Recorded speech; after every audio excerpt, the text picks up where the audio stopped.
네, 여러분 안녕하세요. 한국학 이제 11강 차례를 맡은 삼육대학교 글로벌 한국학과 주원구 교수입니다. 이렇게 온라인으로 이제 한 학기가 마무리될 거라고는 정말 생각을 못 했는데, 여러 가지 초미의 사태로 인해서 서로 간에 조금 얼굴을 보지 못하는 이런 안타까운 현실을 조금 저도 솔직히 안타깝게 생각을 합니다. 하지만 끝까지 저희 한국학 공부 같이 마무리를 하시면서 좋은 유종의 미를 거둘 수 있었으면 좋을 것 같고요. 공지사항을 드리자면은 한국학이 이제 저희가 총 이제 기말고사를 제외하고 14주 코스로 알고 있습니다. 그래서 이번 주부터는 이제 보강 기간이라고 해서 두 과목씩을 계속, 그러니까 11강, 12강을 함께 들으셔야 될 것 같아요. 그래서 이번 주에 올리게 되는 저희 강의 목록은 한국학 11강, 12강을 두 가지를 다 같이 올리게 될 것 같다라는 말씀 먼저 좀 드려야 될 것 같고요. 이 보강 기간에 같이 이 수강 강의를 같이 함께 하셔서 또 좋은 결과 도출을 해냈으면 좋겠습니다. 자, 이제부터 한국학 11강 이제 첫 번째 시간 시작을 해보도록 할까요? 첫 번째 시간입니다. 자, 제가 한 4주나 5주에 걸쳐서 한류에 대한 설명을 드렸던 것 같아요. 그래서 이제 그 한류 매체의 세 가지 특징이었었죠.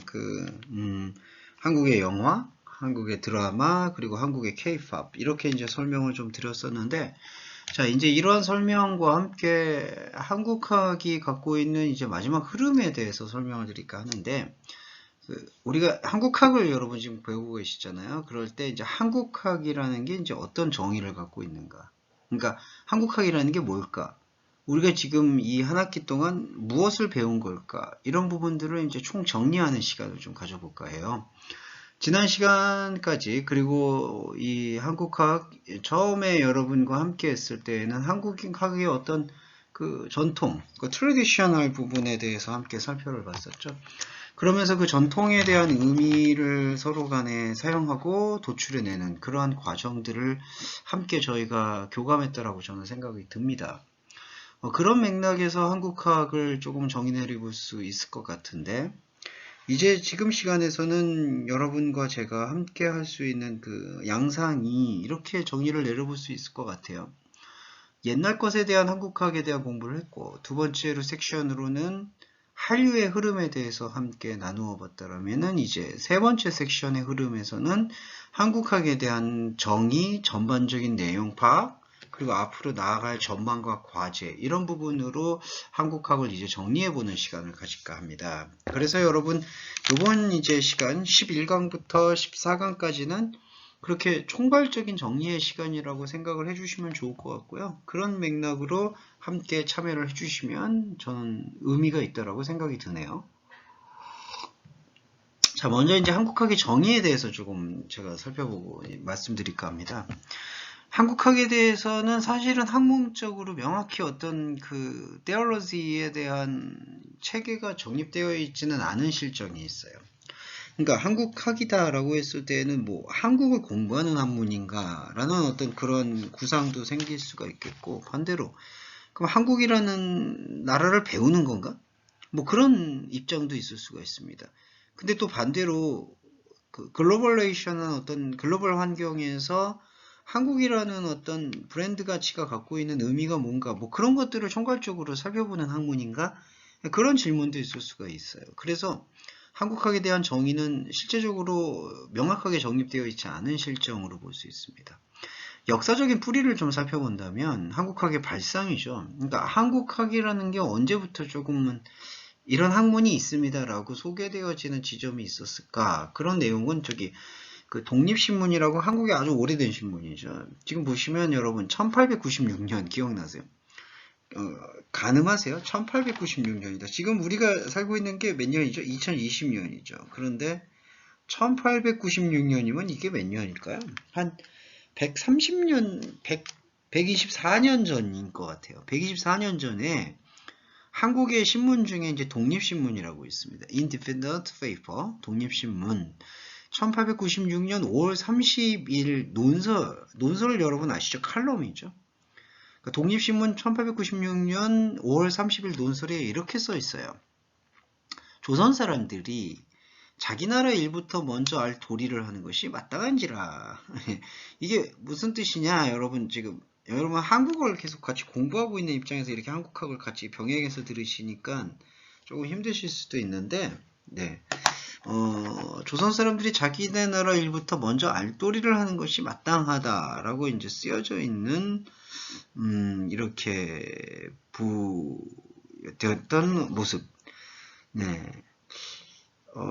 함께 할 수 있는 어떤 그런 맥락으로 할 수 있는 그런 부분으로 함께 하는 거, 이렇게 지금 저희가 체크하고 있음을 할 수 있다라고 저는 보고 있고, 어떤 의미에서는 함께 할 수 있는 그런 부분들을 저기가 이제 나눌 수 있다. 이제 이렇게 볼 수가 있고, 한국학에 반대하는, 먼저 알도리를 하는 것이 필요하다. 이제 이렇게 지금, 이렇게, 피력해 낼 수 있는 어떤 부분인 것 같아서 함께 할 수 있도록 지금 말씀을 드렸고, 네. 그리고 1930년대에 한국학과 유사한 개념으로는 조선학이라는 용어가 사용됐는데 그 정의 또한 좀 다양한 편이에요. 예, 그리고 자, 말씀을 다시 정리해드리면 독립신문에서 조선 사람들이 자기 나라 일부터 먼저 알도리를 하는 게 마땅하다라고 얘기하는 것이 이제 우리가 우리 자신을 알아야 된다. 그러니까 베트남과 중국 유학생 여러분들도 우리나라, 자기 나라, 중국이면 중국, 베트남이면 베트남의 역사를 아는 게 중요하다. 뭐 그런 것들을 지금 표현하고 있는 거죠. 그리고 황성신문이라고 이제 1899년도 1월 9일자 논설에는 칼럼엔 이렇게 적혀 있었어요. 외국학에 반대되는 본국학이라는 용어가 필요하다. 그러니까 거기 황성신문이라는 논설에 이제 이런 표현이 쓴 거죠. 외국학에 반대되는 본국학이라는 내용이 좀 필요하다. 그렇게 지금 개념이 도입됐다라고 볼 수가 있겠습니다. 그리고 이제 1930년대 들어와서는 이때가 이제 일제강점기라고 해서 일본의 식민지 생활을 하고 있었던 조선의 형편이었는데 그때에는 한국학과 유사한 개념으로 그 조선학이라는 용어가 사용되었는데 그 또한 정의들이 다양하게 전개되는 것 같아요. 자, 이렇게 좀 정의에 대한 부분들을 살펴봤습니다. 한국학의 정의에 대해서 조금 더 이어서 말씀을 드릴까요? 한국학의 정의를 조금 큰 의미하고 좁은 의미로 나눠서 좀 해볼게요. 넓은 의미로 이제 한국의 학자 안지홍이나 문일평이라는 학자가 지금 이렇게 넓은 의미로 한국학의 정의를 규정했어요.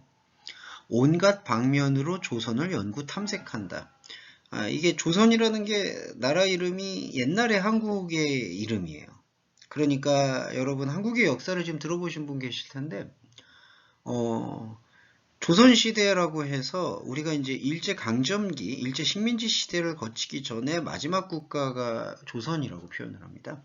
한국의 원래 이름, 그러니까 원래 근대 이전의 국가 이름이 조선인 거죠. 그리고 조선, 그리고 대한제국으로 이제 잠깐 그 일제강점기라는 일제식민지 시절을 보내기 전에 이제 시간을 보냈던 게 대한제국이라고도 표현이 됐는데 지금은 현재 분단 국가로서 대한민국이 이제 노스 코리아, 사우스 코리아로 나누어져서 대한민국이라고 불려집니다.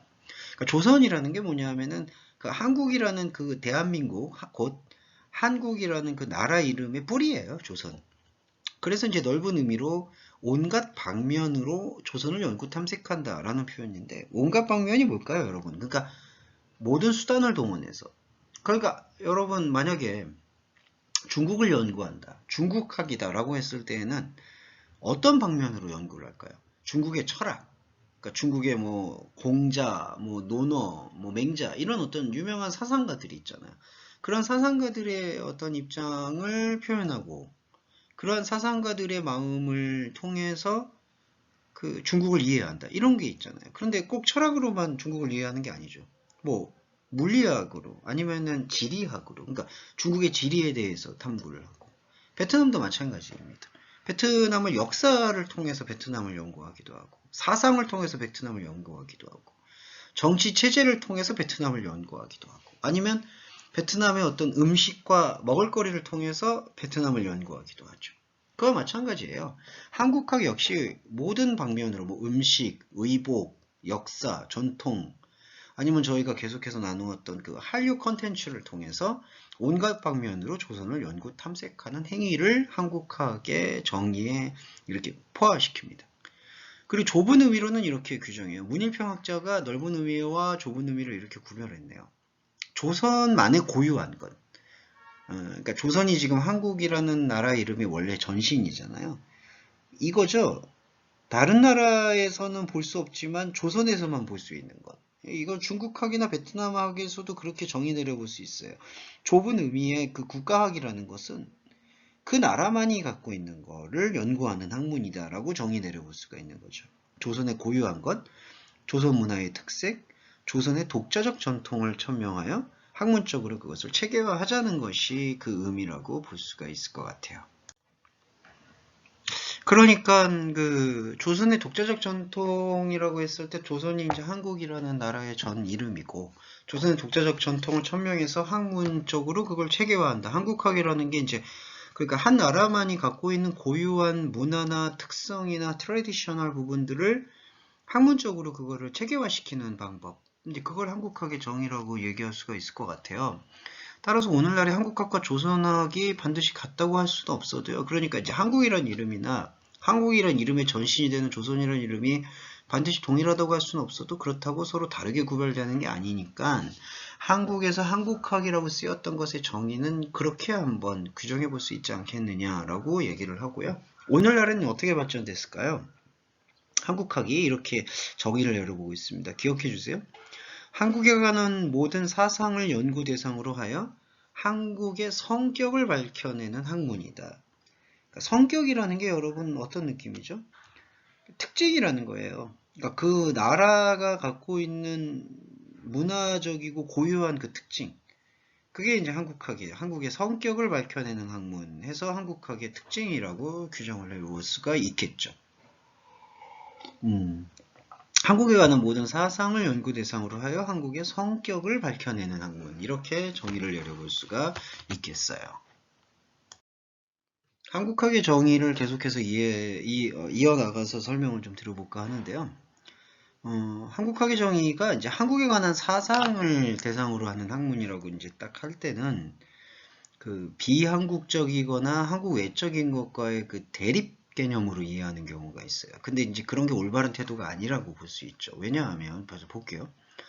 자, 우리가 어떤 특정한 국가를 지칭해서 그걸 학문화 시켰다라고 했을 때, 갖게 되는 생각 중에 하나가, 이렇게 특정화된 만약에 한국이라고 했어도 한국학이라는 게 한국이라는 특정한 국가와 토지와 영토를 개념으로 해서 학문적으로 그거를 체계화해 나가는 과정이잖아요.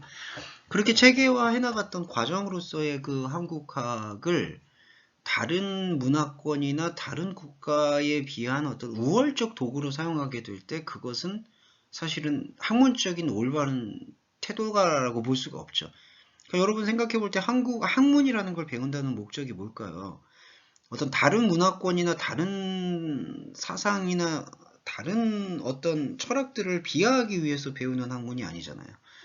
당연히 그럴 수가 있죠. 그러니까 비하하는 학문이 아니라는 거예요.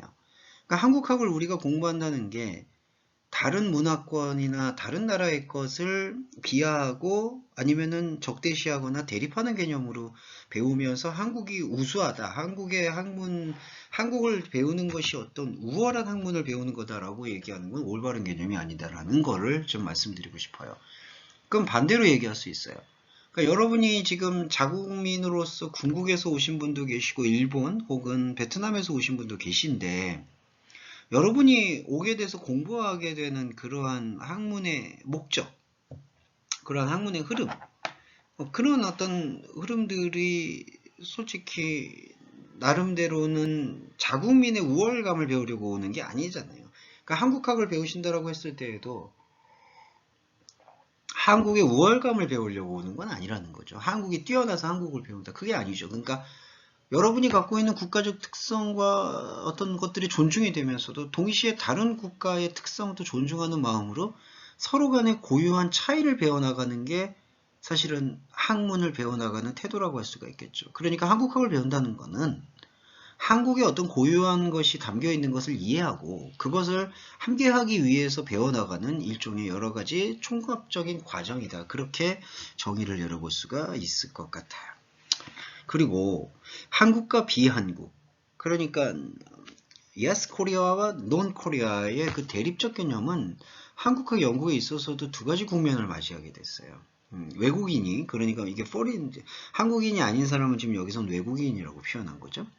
외국인이, 그러니까 유학생 여러분들도 한국에서는 한국어의 정의로 의하면 이제 외국인이라고 표현하는데, 외국인이 한국의 성격을 밝혀내기 위해 연구하는 경우와 한국인이 한국의 성격을 밝혀내기 위해 연구하는 경우로 이제 이게 나누어져요. 한국학 연구에.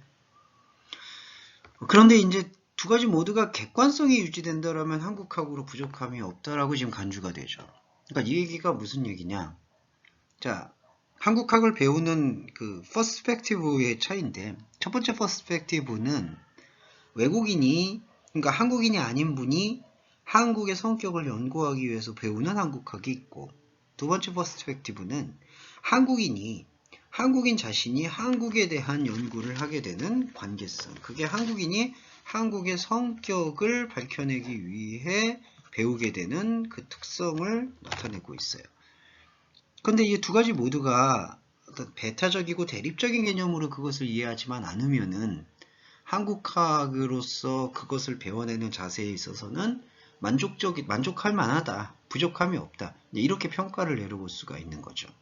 자, 그래서 한국학의 지금 정의 이 챕터에서 제가 강조하고 싶었던 부분은 우리가 어떤 국가의 학문을 배운다는 것, 그러니까 중국학을 배운다, 만약에 베트남학을 배운다, 한국학을 배운다라고 했을 때 그 국가의 고유한 것과 고유한 문화를 배워나가는 것을 어떤 타 문화권이나 타 국가보다 우월하거나 아니면 특별하거나 혹은 비하하고 낮춰서, 그러니까 비하라는 게 이게 낮춰서 표현한다 이런 건데, 낮춰서 그거를 배우려고 하는 그런 태도, 곧 객관성이 아닌 그 주관성으로 그걸 바라보게 되는 태도는 올바른 태도가 아니다.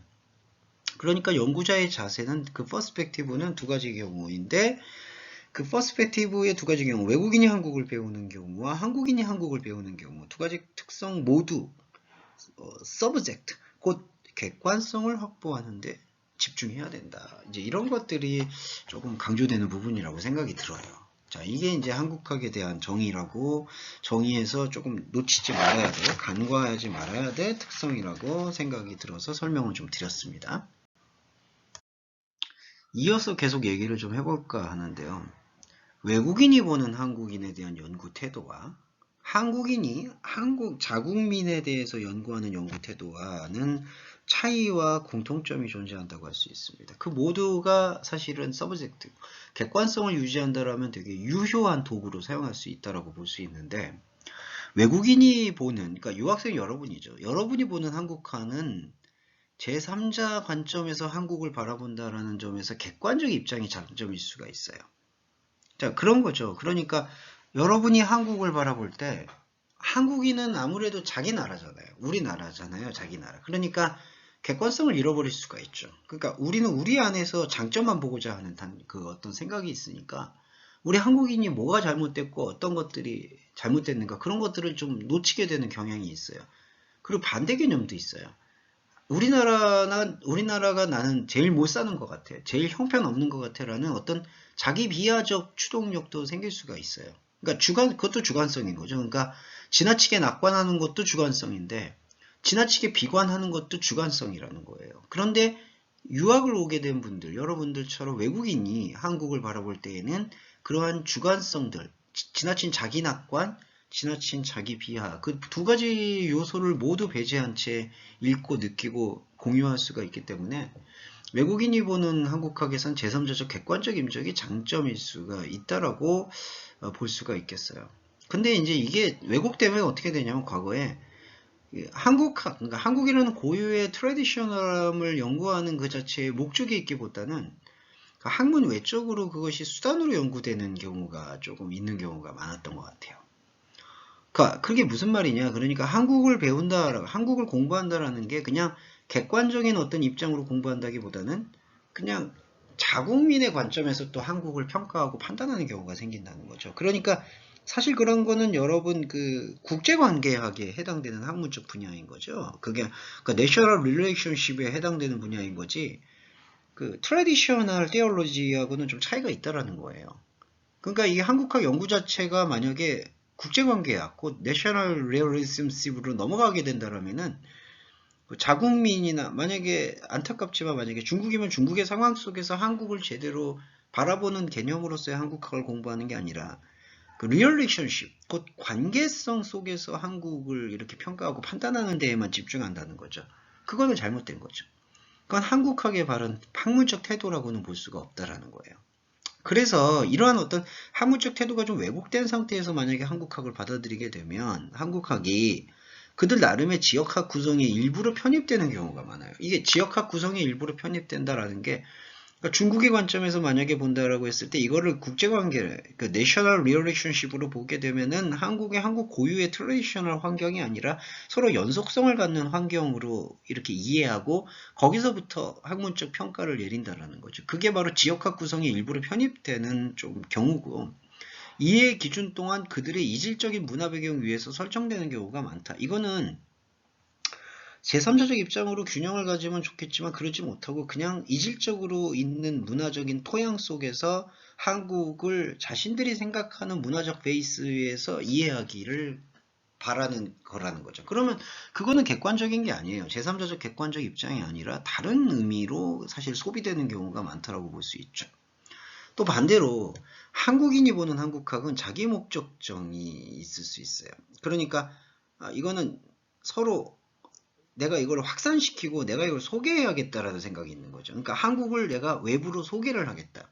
그런 욕구가 추동력이 되게 강한 학문적 자기 동기부여가 되기 때문에 방법론의 적정만 기할 수 있다면 대단한 성과를 거둘 수 있다라는 어떤 그런 가능성을 내포하고 있어요. 그러니까 한국인이 한국을 제일 잘하니까 한국을 공부해서 그 공부한 한국을 제3자적으로 외국에게 그러니까 다른 나라에게 소개하는 그런 개념. 그런데 여기서도 좀 중요한 조건이 있죠. 조건. 방법론의 적정을 기할 수 있다라는 전제 조건이 있는 거예요. 그러니까 방법론이라는 게 여기서도 객관성이에요. 그러니까 우리가 만약에 한국민이 한국을 공부해서 한국에 대해서 얘기한다. 지난번에도 제가 한류에 대해서 소개를 드릴 때 만약에 그냥 한류는 다 좋아요. 그냥 다 좋은 거예요. 우월한 거예요. 뛰어난 거예요. 이렇게 얘기한다 그러면 그거는 객관성을 확보한 게 아니죠. 그러니까 주관성의 늪에 함몰되어 있는 상태 속에서의 말인 거예요. 그러면 안 되죠.